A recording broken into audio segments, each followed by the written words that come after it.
Well, a garden in Southern California was a source of hope for low-income residents for over a decade. But when the group lost their land in Los Angeles, they were given dozens of acres in the Kern Valley to continue, but couldn't because they didn't have any water. Well, on Saturday, that all changed. This is a moment that's been 4 years in the making.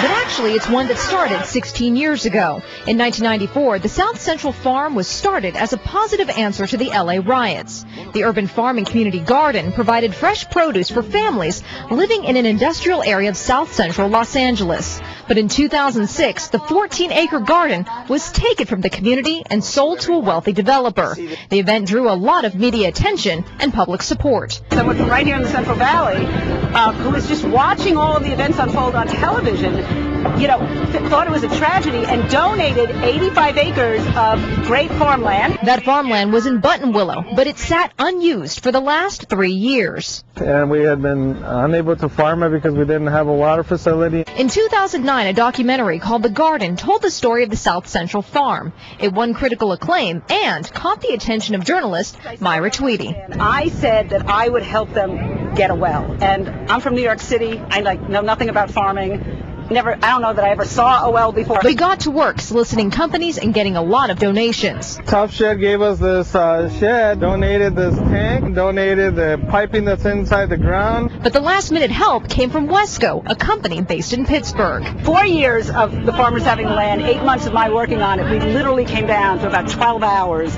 for everything to come together. We didn't have a whole lot of time, and we worked very hard with a number of our supplier partners. I had 2 high horsepower pumps and a pump panel and some other equipment to make all this happen. And on Saturday, Congresswoman Maxine Waters threw the switch and the water flowed. And the South Central farmers have big plans for this land. We'll be growing vegetables, and then we'll probably have an orchard in the middle and then more vegetables on the other side. We can't wait to get started in farming here, and we're looking forward to it. And even though the farm is run by the South Central farmers, the food grown there doesn't actually all go down to LA. Part of it will also go to low-income families in Bakersfield and in Shafter.